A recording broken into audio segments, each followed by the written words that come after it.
friends, I am Virat Dubey and today we are going to discuss about what is the difference between money bill and financial bill. आज हम लोग discuss करने जा रहे हैं कि क्या अंतर होता है मनी बिल और फाइनेंशियल बिल में। यहाँ ये अंतर जानने से पहले हमें केवल ये जान लेना पड़ेगा कि what actually is money bill and what is financial bill। जब हम लोग ये डिफरेंस जान लेंगे तो फिर बड़े आसानी से पता चल जाएगा कि दोनों में क्या अंतर है। तो यही हमें जानना है, क्या मनी बिल होता है, क्या फाइनेंशियल बिल होता है। इसको जानने से पहले थोड़ा विधेयकों के बारे में जानकारी कर लेते हैं कि बिल्स जो है वो उसके बारे में जो जनरल इंफॉर्मेशन है वो एक बार देख लेते हैं। तो first of all we are going about to discuss what is bill या विधेयक।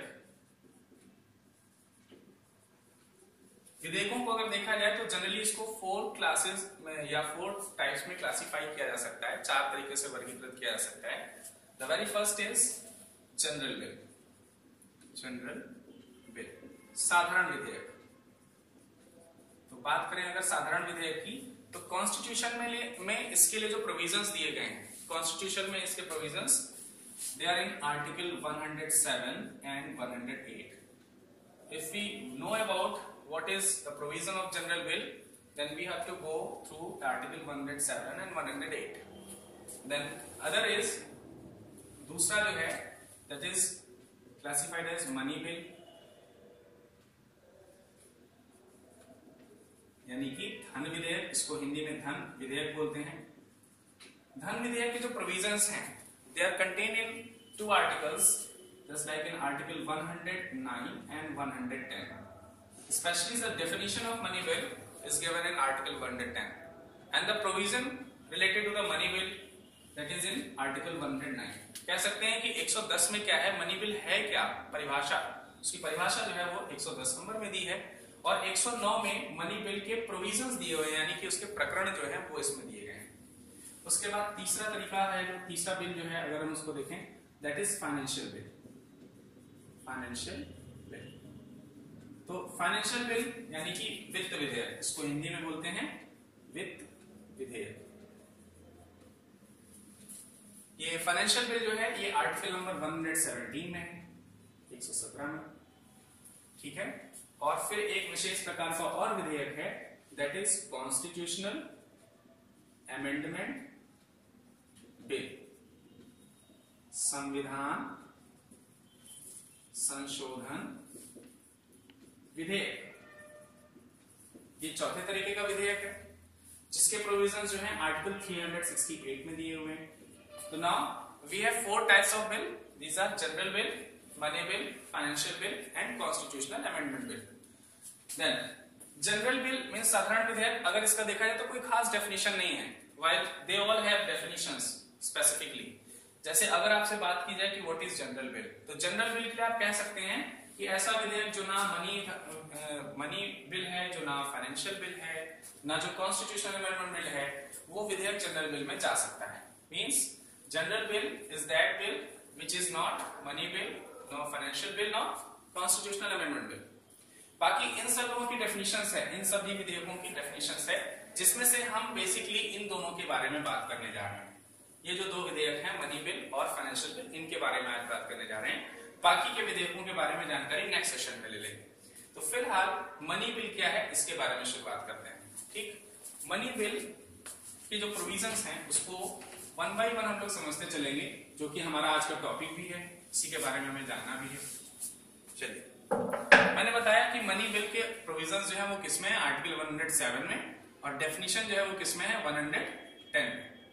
तो it is very easy to understand what is money bill by the article 110। तो ये हमें बहुत ज्यादा दिक्कत नहीं करेगा। जो थोड़ी बहुत परेशानियां हैं या जो थोड़े बहुत वीक पॉइंट्स इस मनी बिल से रिलेटेड हैं, देयर इन आर्टिकल 109 में है। इसको बस ध्यान देना है हमें कि 109 में क्या क्या प्रोविजंस हैं। तो सबसे पहले जानते हैं कि मनी बिल या जो मनी बिल है इसको कैसे कोई भी बिल इंट्रोड्यूस किया जाता है, उसमें इसलिए मनी बिल कैसे इंट्रोड्यूस किया जाता है अकॉर्डिंग टू 109। सबसे पहला step, first of all introduction of money bill. Special bill है, ये हमको जानना पड़ेगा। ये एक विशेष प्रकार का विधेयक है, स्पेशल है, विशेष विधेयक है, और जो भी विशेष विधेयक होंगे वो राष्ट्रपति की पूर्व अनुमति के बिना कभी भी किसी भी सदन में इंट्रोड्यूस नहीं किए जाते हैं। means the bill which are special, which are categorized as special bill, have to take prior permission before introducing any in the House of the Parliament. तो अगर हाउस ऑफ पार्लियामेंट की बात करें तो हमारे पास में दो सदन है, लोकसभा और Rajya Sabha, house of people and council of states. There are two peoples, दो हाउसेस हैं इसमें. तो ये जो दो हाउसेस हैं, इन दोनों हाउसेस में से लोकसभा जो है इसमें ही ये विधेयक इंट्रोड्यूस किया जा सकता है. तो पहला पॉइंट हमें मिला 109 के अकॉर्डिंग. फर्स्ट पॉइंट मिला इंट्रोडक्शन के लिए. इंट्रोडक्शन जो होगा इसका, यानी कि जो विधेयक प्रस्तुत होगा, ये विधेयक केवल और केवल लोकसभा में ही प्रस्तुत हो सकता है. It means money bill can only be introduce इन लोकसभा. और लोकसभा में भी इंट्रोड्यूस होने से पहले इसे 14 दिन की 14 डेज की प्रायर रिटन परमिशन लेनी पड़ेगी फ्रॉम द प्रेसिडेंट. यानी कि राष्ट्रपति से 14 दिन की पूर्व अनुमति की भी आवश्यकता पड़ती है इस लोकसभा विधेयक, धन विधेयक को लोकसभा में प्रस्तुत करने से पहले. इतना क्लियर हो गया. तो पहला पॉइंट क्या है यहाँ पर, introduction. Introduction of the bill will only be in Lok Sabha if it is a money bill. अगर ये एक धन विधेयक है तो केवल लोकसभा में ही प्रस्तुत होगा. ये चीज बहुत इंपॉर्टेंट है, एग्जाम के पॉइंट ऑफ व्यू से बहुत बार ये क्वेश्चन पूछा जाता है. तो ध्यान में रखिए, यही एक विधेयक ऐसा है जो हमारा यहां पर आएगा, इंट्रोड्यूस होगा केवल लोकसभा में. इसके अलावा बहुत जनरली बिल्स जो है वो चाहे लोकसभा में आप प्रस्तुत करिए चाहे राज्यसभा में प्रस्तुत करिए, पर ये पहले लोकसभा में आएगा. Okay, next second step. जब ये इंट्रोड्यूस हो जाएगा लोकसभा में तो एक कंडीशन होती है कि जब कभी भी कोई भी बिल जिस हाउस में इंट्रोड्यूस होता है तो फर्स्ट डिस्कशन करने का राइट हमेशा उसी हाउस का ही होता है. It means because Lok Sabha has introduced the bill, so that Lok Sabha has only the right to first discussion on that bill. It means कि लोक सभा ही इस पर पहला अधिकार रखती है इस पर चर्चा करने का. तो पहला डिस्कशन जो होगा वो कहां पर होगा, लोकसभा में ही होगा. अब लोकसभा में धन विधेयक पर चर्चा हुआ. धन विधेयक क्या है ये हम डिस्कस करेंगे बाद में, लेकिन जब धन विधेयक आ रहा है तो मान लेते हैं कि लोकसभा ने इंट्रोड्यूस किया और अभी पहले लोकसभा में ही चर्चा होगी. अब लोकसभा में जब ये विधेयक पे चर्चा हुई, डिस्कशन हुआ, तो डिस्कशन होने के बाद अगर लोकसभा इसे पास कर देती है तो लोकसभा को इसे पास करने के लिए इसकी मेजोरिटी के हिसाब से, मींस लोकसभा की मेजोरिटी से इसे पास होना चाहिए.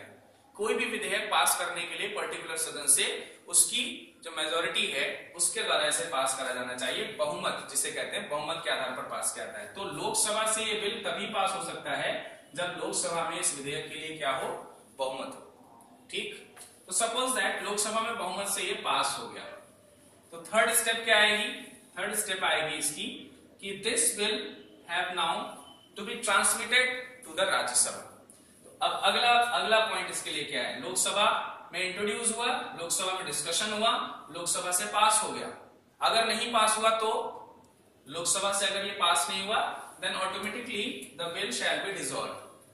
अगर ये लोकसभा से पास नहीं हो पाया जबकि इसी ने इंट्रोड्यूस किया था तो ये विधेयक क्या हो जाएगा, निरस्त हो जाएगा, ऑटोमेटिकली निरस्त हो जाएगा. लेकिन अगर जब ये पास हो गया बहुमत से तब ये बिल लोकसभा से राज्यसभा में जाएगा. राज्यसभा मीन्स बड़ा सदन है, जो स्थायी सदन है जो हमारे यहाँ का पार्लियामेंट का. ठीक, तो वहां पर ये जाएगा राज्यसभा में. अब यहां पर एक कंफ्यूजन होता है स्टूडेंट्स को अक्सर कि जनरली लोगों को जानकारी होती है, एक रफली जानकारी धन विधेयक के बारे में लोगों को होती है कि लोकसभा में ही केवल ये प्रस्तुत होता है और सारे राइट्स लोकसभा के पास ही मैक्सिमम इसके लिए होते हैं. तो इस नाते राज्यसभा में ये विधेयक नहीं जाता, या अगर जाता भी है तो वहां पर चर्चा नहीं होती. तो ऐसा कुछ नहीं है. कोई भी विधेयक कॉन्स्टिट्यूशन के अकॉर्डिंग कोई भी विधेयक बिना दोनों सदनों से पास हुए कभी भी फाइनली अप्रूव नहीं होता. इसलिए चाहे वो कितना ही स्पेशल बिल क्यों ना हो उसे दोनों हाउसेस से तो गुजरना ही पड़ता है. तो पहला पॉइंट है कि लोकसभा से चला गया और लोकसभा के बाद नेक्स्ट स्टेप में क्या होगा, ट्रांसमिशन. ट्रांसमिशन मींस स्थानांतरण होना, भेजना. कहां से, लोकसभा से लोकसभा में, सॉरी राज्यसभा में. लोकसभा से कहां ट्रांसमिट किया जाएगा विधेयक, राज्यसभा में ट्रांसमिट किया जाएगा। अब राज्यसभा में ट्रांसमिट तो किया गया है विधेयक, लेकिन राज्यसभा के पास इस विधेयक के लिए क्या राइट्स हैं, ये थोड़े कम हैं कंपैरेटिवली लोकसभा। लोकसभा के पास सारे राइट्स हैं, चाहे तो लोकसभा इसे रिजेक्ट कर सकती थी, चाहे तो इसे पास कर सकती थी, और यही इंट्रोड्यूस भी कर सकती थी। सारे राइट्स बिल से रिलेटेड इनिशियल राइट्स तो इसी के पास थे, लेकिन राज्यसभा के पास क्या राइट्स हैं ये हम लोगों को समझना है। तो जब बिल ट्रांसमिट होगा तो राज्यसभा, जब ये बिल राज्यसभा के पास आएगा तब क्या होगा, after transmission from Lok Sabha to Rajya Sabha, Lok Sabha से राज्यसभा में जब ये आया विधेयक तब क्या होगा, तब राज्यसभा इस पर डिस्कशन करेगी। क्यों डिस्कशन करेगी, अगर इस बिल को जो पास होकर के लोकसभा से आया है, अगर उसमें कुछ सजेशंस देने होंगे, अगर उसमें कोई रिकमेंडेशन देनी होगी, then this house has right to do that. तो ये चीज वो कर सकती है, means Rajya Sabha can give recommendation, suggestion, any suggestion और प्रोवाइड एनी रिकमेंडेशन,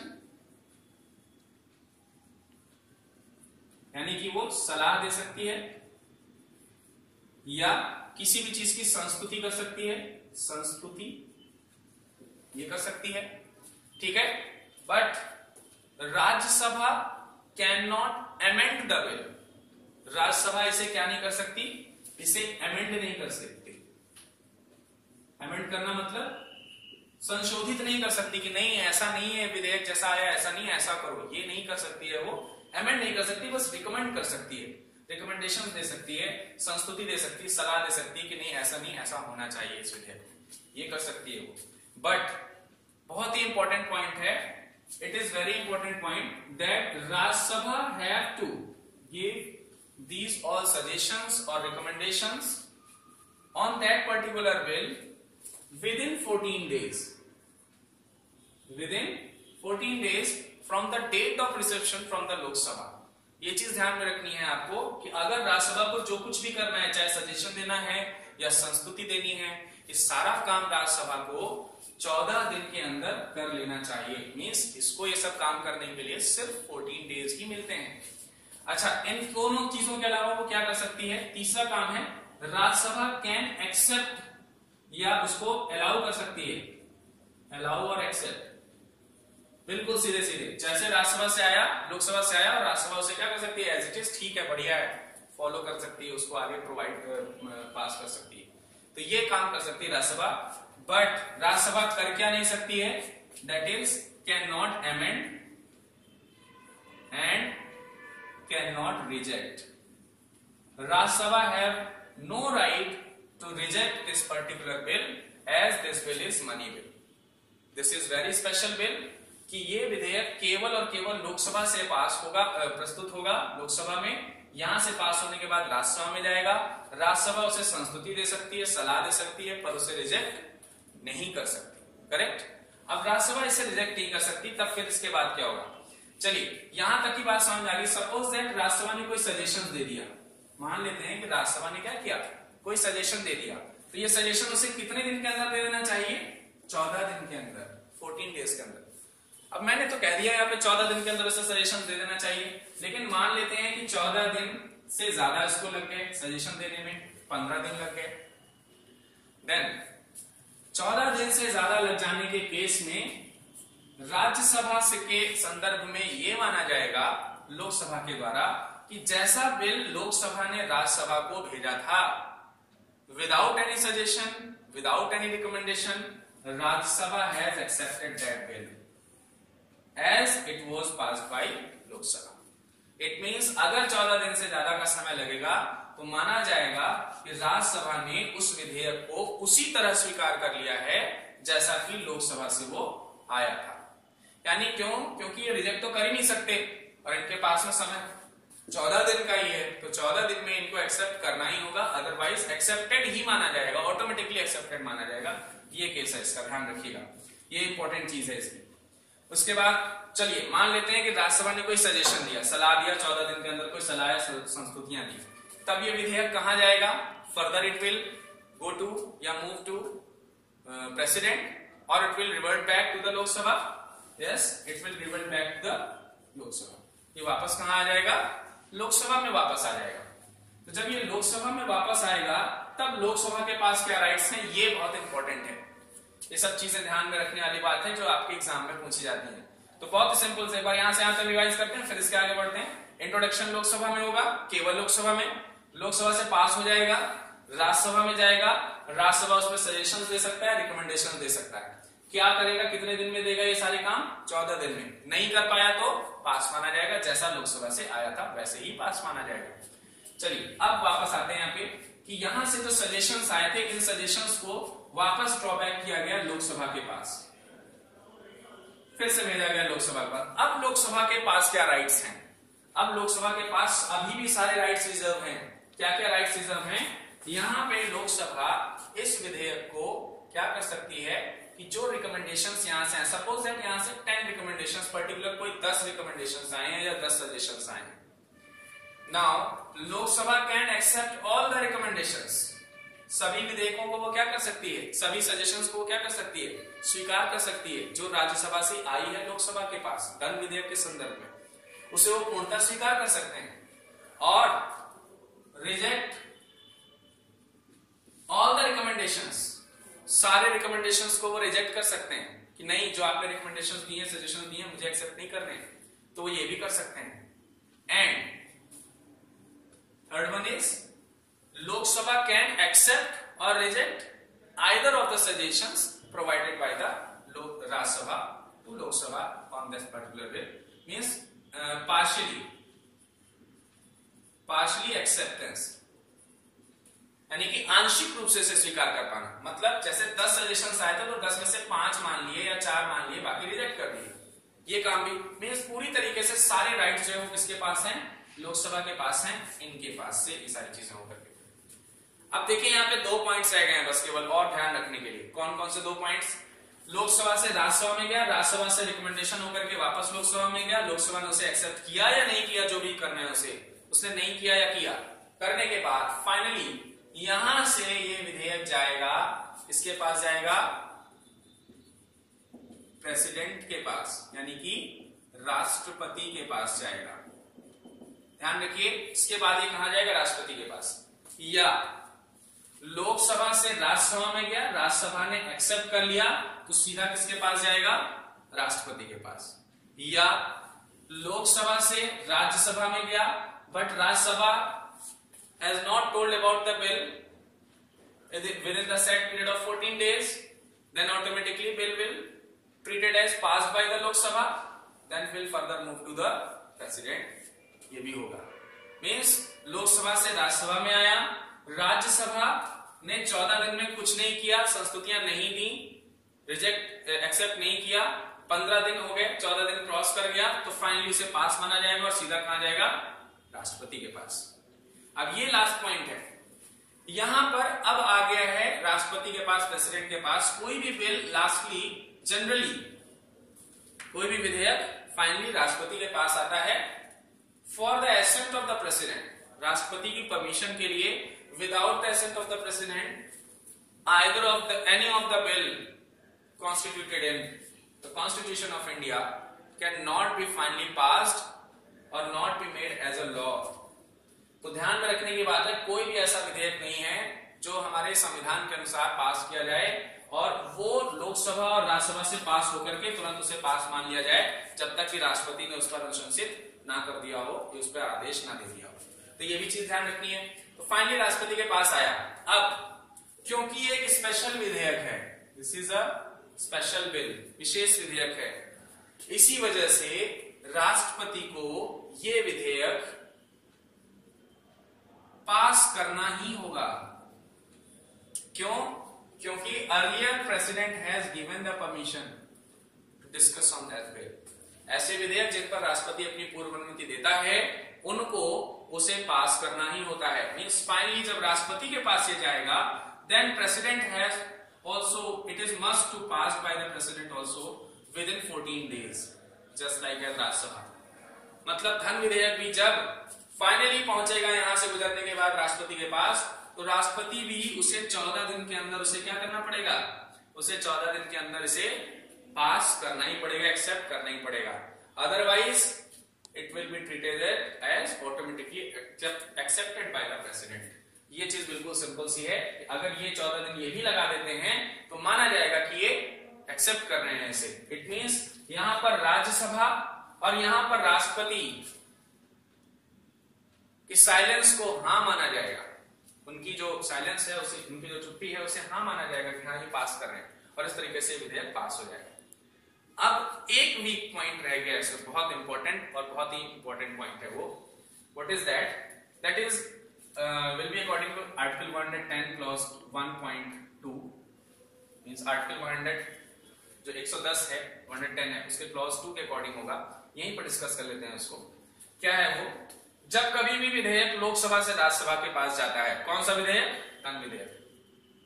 जब कभी भी विधेयक लोकसभा से राज्यसभा के पास जाता है या राज्यसभा से राष्ट्रपति के पास या लोकसभा से राष्ट्रपति के पास जाता है, मींस फाइनली जब ट्रांसमिट होता है तो प्रेसिडेंट और when the bill is transmitted to the Rajya Sabha, इन दोनों केसेस में ध्यान रखने की बात यह है, it is must to endorsed by the Lok Sabha that the particular bill which is transmitted from Lok Sabha to Rajya Sabha or from Rajya Sabha to President or from Lok Sabha to President, it is must to endorse that the particular bill is money bill. ये बहुत जरूरी है। चलिए इसको थोड़ा सा specially बता देते हैं रफ करके कि क्या चीज है यहाँ पर इंपॉर्टेंट। और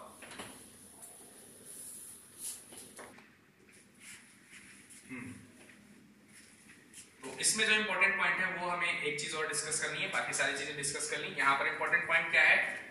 मैंने कहा कि जब कभी भी लोकसभा से कोई भी विधेयक राज्यसभा में जाएगा और जब कभी भी प्रेसिडेंट के पास जाएगा, तो इन दोनों जगहों पर स्पेशली जाने से पहले यह बहुत जरूरी है कि लोकसभा द्वारा उस पर प्रस्थांकित किया जाए, इंडोर्स किया जाए इस बात को कि that particular bill is money bill। ये चीज बहुत इंपॉर्टेंट है। Otherwise the particular house or the president can treat this bill as a general bill or not for as a money bill or financial bill। इस तरीके से treat कर सकते हैं वो उसे।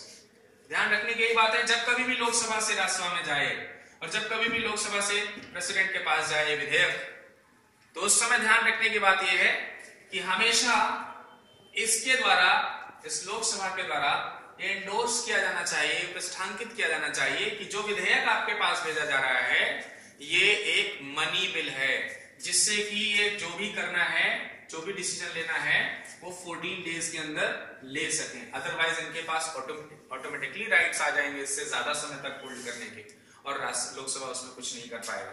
ये बहुत इंपॉर्टेंट बिल है, ठीक है। अब इसी से सिमिलर, इसी के अपेक्षा में दूसरी चीज समझनी है, फाइनेंशियल बिल क्या है। उसको समझने से पहले एक पॉइंट इसमें और है। ये तो आर्टिकल 109 के अकॉर्डिंग हो गया। 110 में क्या है? 110 that is money bill, MO for money bill, और it is very easy to remember, that is 110 और MO is a short form of money, ठीक। It is 110, Article 110 represented the money bill. Discuss about the definition of money bill. What is the definition of money bill? ये बताता है अनुच्छेद 110 क्या होता है money bill. तो ये दुनिया की शायद सबसे सरल डेफिनेशन है। कह सकते हैं कि मनी बिल क्या होता है, इसको बहुत ही अच्छी तरीके से क्या कहते हैं कॉन्स्टिट्यूशन में बहुत अच्छे से लिखा गया है। क्या है वो point? According to article number 110 clause 1, money bill केवल वही विधेयक हो सकते हैं, मनी बिल वो केवल वही बिल्स हो सकते हैं जो अनुच्छेद 110 के भाग 1 में ए से जी तक निहित है। It means only those matters said to be a money bill that are in Article 110 Clause 1 Subclause A to G, ऐसे ही केवल और केवल वही तथ्य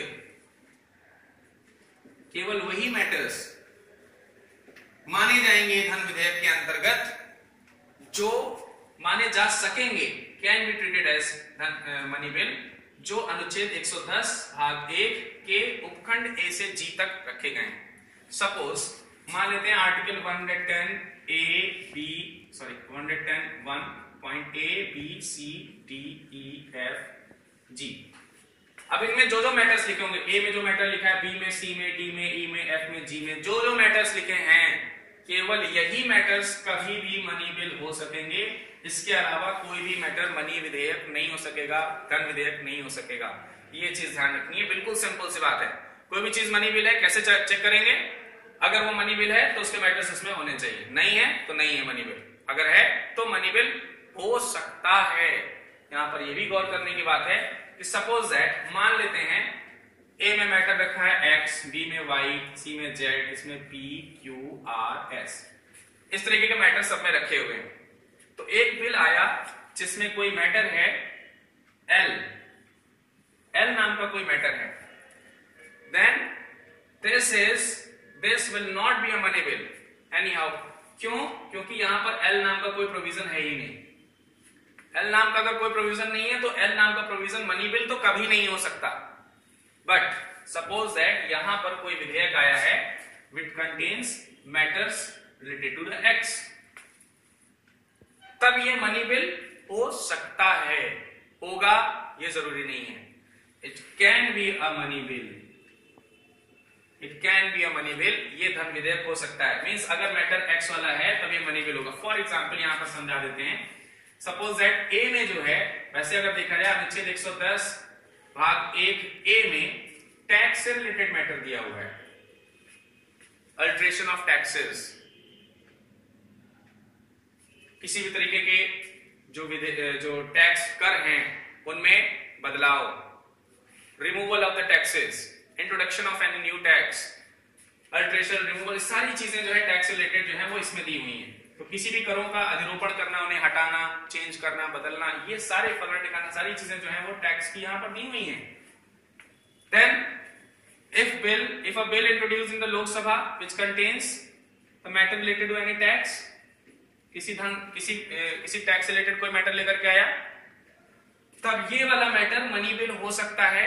बट ये होगा ही मनी बिल ये जरूरी नहीं है, ये जरूरी कतई नहीं है कि ये मनी बिल होगा ही, लेकिन ये हो सकता है, ये ध्यान रखिएगा, ये हो सकता है। तो ये हो सकता है तो इसको कौन डिसाइड करेगा कि ये मनी बिल है कि नहीं है? Either it is money bill और नॉट, कौन डिसाइड करेगा? ये डिसाइड करेगा स्पीकर ऑफ लोकसभा।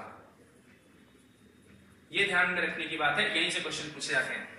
कोई विधेयक धन विधेयक है या नहीं है, इसका डिसीजन अंतिम कौन लेगा? लोकसभा का स्पीकर लेगा, और यही स्पीकर इंडोर्स करेगा हर बार, जो अभी पीछे हम लोगों ने डिस्कस किया था। यही इसी वजह से लोकसभा के द्वारा इंडोर्स करके भेजा जाएगा कि ये विधेयक कैसा है, धन विधेयक। क्यों इंडोर्स किया जाएगा? इसी वजह से इंडोर्स किया जाएगा कि अगर इंडोर्स नहीं किया गया तो भले ही मैटर टैक्स का है, पर राज्यसभा उसे फाइनेंशियल बिल की तरह से ट्रीट कर सकती है, राष्ट्रपति उसे फाइनेंशियल बिल की तरह से ट्रीट कर सकता है। तो इसलिए कि वो ना करने पाए ये काम, इसलिए ध्यान में रखना है कि वो विधेयक कैसे होने चाहिए, इंडोर्स्ड होने चाहिए, और इसका डिसीजन कौन लेगा? लोकसभा का अध्यक्ष लेगा। यही जो है हमारा मनी बिल है। ठीक, अब ये हो गया मनी बिल।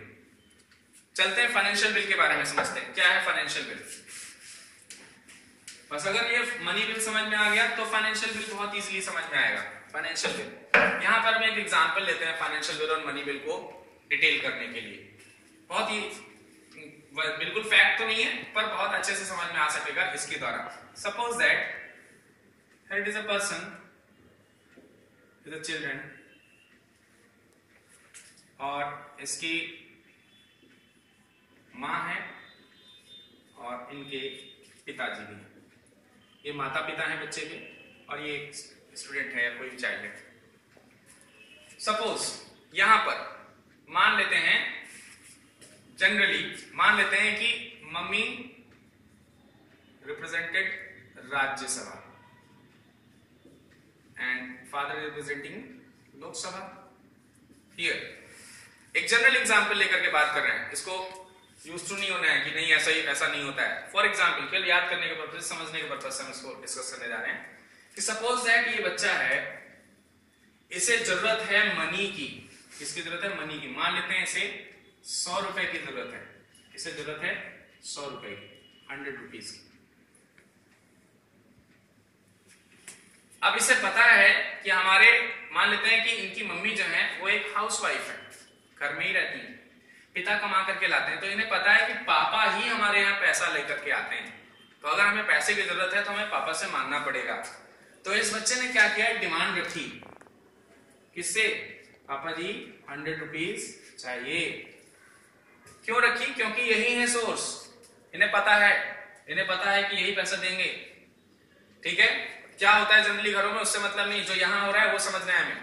इसने पिताजी से पैसा मांगा, पिताजी क्या है? लोकसभा। केस किसका है? मनी का। बिल कौन सा हो गया? मनी बिल हो गया। ठीक, अच्छा, अब पिताजी ने क्या किया? डिसीजन लिया अपनी तरफ से, अच्छा 100 रुपए मांग रहा है, 100 रुपए मांग रहा है, मुझे लगता है 80 रुपए की जरूरत है इसको। तो हमने, पिताजी ने क्या किया? 80 रुपीज पे ये विधेयक क्या कर दिया? इन्होंने पास कर दिया कि ठीक है, तो हम 100 रुपए के बजाय 80 रुपए देंगे, काम चला दो। लेकिन पिताजी 80 रुपए देके इसे रफा दफा नहीं कर देंगे, ये बिल पहले किसके पास जाएगा? फिर मम्मी के पास। क्या ये बिल मम्मी के पास इंट्रोड्यूस हुआ? नहीं हुआ। क्यों?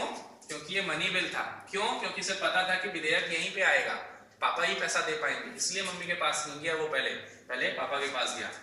लेकिन बाद में मम्मी के पास गया। क्यों गया मम्मी के पास बाद में? क्योंकि मम्मी को पता है कि बच्चे को 100 रुपए की जरूरत है या नहीं है, क्योंकि मम्मी सारा दिन घर पे है, बच्चे के पास ज्यादा रह रही है। पिताजी तो बाहर चले गए थे कमाने, इन्होंने तो गैस कर लिया 80 रुपए का, तो माता जी के पास गया और माता जी ने रिकमेंडेशन किया कि आपने जो ये 100 रुपीज का बिल पास किया है, मेरे हिसाब से इसे 120 का होना चाहिए था। देखिए डिफरेंस समझिएगा। Mother will recommend to the father that you should provide 120 rupees, but ये नहीं बोलेगी कि 80 नहीं, इसे 120 रुपए दो। अगर वो ये बोलेगी then it will be the amendment, ये अमेंडमेंट हो जाएगा। अमेंडमेंट नहीं करेगी वो, रिकमेंडेशंस करेगी, सजेशंस देगी कि भाई उसे 120 की जरूरत थी, उसने डर करके तुमसे 100 रुपए ही मांगे, तो तुम्हें क्या करना चाहिए? 100 रुपए देने चाहिए। और उसके बाद ये रिकमेंडेशंस कहां आएगा? पापा के पास। और अब पापा इसके ऊपर पूरी तरीके से छूट प्राप्त है कि चाहे वो इनकी बात माने, चाहे वो 80 दे दें, चाहे जितना इसने कहा था उतना दे दें, या 120 रुपए दे दें। होल सोल किसके पास में राइट होगा? पिताजी के पास। वैसा ही जैसे लोकसभा के पास था, ठीक वही एग्जांपल है। अब यहीं से हमें फाइनेंशियल बिल भी समझना है। What is financial bill right now? अब जरा देखो, अब की बार यहां पे हम चेंज करते हैं थोड़ा सा। अब की बार इस बच्चे को 100 रुपए की बजाय एक बुक की जरूरत है, किताब की। इसे तो अब क्या चाहिए? किताब। क्या किताब फ्री में मिलेगी? नहीं, पैसा लगेगा। Investment of the money, investment of the money create the financial terms. अब ये मनी नहीं चाहिए इसको, अब इसे 100 रुपीज वाला फाइनेंस चाहिए। फाइनेंस किसमें? बुक में। अब ये विधेयक चाहे यहां पर इंट्रोड्यूस करा लो, चाहे यहां पर इंट्रोड्यूस करा लो, क्योंकि ये मनी बिल है नहीं, इसलिए ये कहीं पर भी इंट्रोड्यूस हो सकेगा। अब जरा ध्यान दीजिएगा, यहीं पर एक अंतर आएगा छोटा सा, कि ये बुक के लिए जब मान लेते हैं कि ये पिताजी के पास ही गया लेकर के, तो ये बुक की जो डिमांड थी उसको लेकर के वो पिताजी के पास ही गया, पापा मुझे एक बुक चाहिए। तो पापा ने पूछा कितने की है ये बुक, कितने रुपए की है? तो बच्चे ने बताया कि शायद 100 रुपए की ही मिलेगी, शायद 100 रुपए की मिलेगी। तो अब देखो ये फाइनेंशियल मैटर मनी को लेकर के आ गया। अभी तक तो बुक था, लेकिन अभी उसमें क्या जुड़ गया? मनी भी जुड़ गया। तो अब पिताजी कह रहे हैं, अब देखो इसको तो क्या चाहिए? बुक चाहिए। चाहे आप 100 रुपए दे दो इसे, चाहे आप इसे किताब लाके दे दो, इसका तो काम दोनों से बनने वाला है। पर यहाँ पर केवल रुपए चाहिए था, यहाँ ये नहीं चाहिए था कि उसे 100 रुपए की जो है बुक दे देते। यहाँ पे उसे किताब चाहिए, चाहे आप पैसा दे दो या बुक दे दो। तो पिताजी ने क्या किया? उससे कहा कि ठीक है 100 रुपीज हमसे ले लो और अपनी किताब ले आओ जो तुम्हारी 100 रुपए की किताब है।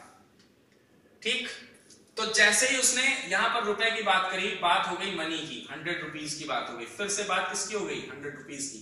और यहाँ पे मैटर आ गया किसका, मनी का, जबकि आया कैसे था, फाइनेंशियल बिल के रूप में। फाइनेंशियल बिल के रूप में आया लेकिन मैटर कंटेन हुआ मनी बिल का, तब ये विधेयक केवल लोकसभा में प्रस्तुत होगा। It means those financial bill that will contain the matters related to the money bill will only be introduced in the Lok Sabha. इसमें किसके केस में, फाइनेंशियल बिल के केस में, जैसे कि यहां पर हो रहा है। अच्छा जरा देखिए, अब मान लेते हैं यहां पर 100 रुपए की किताब के लिए बात है, तो इंट्रोडक्शन केवल कहां पे हुआ, पिताजी के पास हुआ, फिर कहां जाएगा, राज्यसभा में यानी माताजी के पास। अब मम्मी इसमें कह सकती हैं कि 100 रुपए की किताब तो वो अंदाजन कह रहा है, उसे 120 रुपए दो। अब वो कह सकती हैं कि 120 रुपए दो, अमेंडमेंट अब वो कर सकती हैं, सजेशंस भी दे सकती हैं और अमेंडमेंट भी कर सकती हैं। अब इनकी बात को इन्हें मानना पड़ेगा। अगर नहीं मानेंगे ये इनकी बात, सपोज 120 रुपए देने के लिए इन्होंने कह दिया कि नहीं 80 रुपए नहीं, 100 रुपए नहीं, 100 रुपए नहीं, अब इन्हें 120 दो, 100 रुपए के तो लगभग किताब है वो, तब ये क्या कहेंगी कि 120 दो, और 120 वाला सेशन जब इनके पास आएगा तो इन्हें एक्सेप्ट करना पड़ेगा। अगर नहीं एक्सेप्ट करते हैं, जो कि नहीं कर सकते हैं, हो सकता है कि ना करें एक्सेप्ट, जब ये एक्सेप्ट नहीं करेंगे तो दोनों के बीच में क्या हो जाएगा, झगड़ा हो जाएगा। वो 100 रुपए कहेंगे, वो 120 कहेंगे, तो मींस फाइनली डिसएग्रीमेंट का केस आ जाएगा। जब फाइनली डिसएग्रीमेंट का केस आएगा तो दोनों मम्मी पापा एक साथ जाएंगे इस बच्चे से डायरेक्टली बात करने। It mean here joint sitting will be there. यहां पर क्या होगा, जब रिकमेंडेशंस नहीं मानेंगे एक दूसरे की, तो यहां पर ज्वाइंट सिटिंग होगी। ठीक है, ज्वाइंट सिटिंग होगी, संयुक्त अधिवेशन होगा, तभी विधेयक पास होगा। तब जबकि इसने मैटर कौन सा लिया था, फाइनेंशियल बिल का लिया, मनी बिल का लिया था। फाइनेंशियल बिल था लेकिन मैटर मनी बिल का आया था।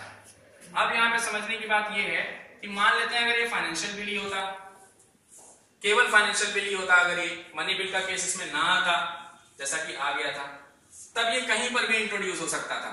ये अपनी किताब ही तो चाहिए थी इसे, चाहे मम्मी ला के दें चाहे पापा ला के दें, कोई भी ला करके दे सकता है। तो यही विधेयक यहां भी इंट्रोड्यूस हो सकता था, यही विधेयक यहां भी इंट्रोड्यूस हो सकता था। पर जब 100 रुपए की बात आ गई थी, 100 रुपए की किताब की बात आ गई थी, तब ये केवल लोकसभा में प्रस्तुत हो सकता था। और जब केवल 100 रुपए की बात थी, तब भी केवल लोकसभा में प्रस्तुत होना था। इस एग्जाम्पल से आप फाइनेंशियल बिल समझ सकते हैं। लास्टली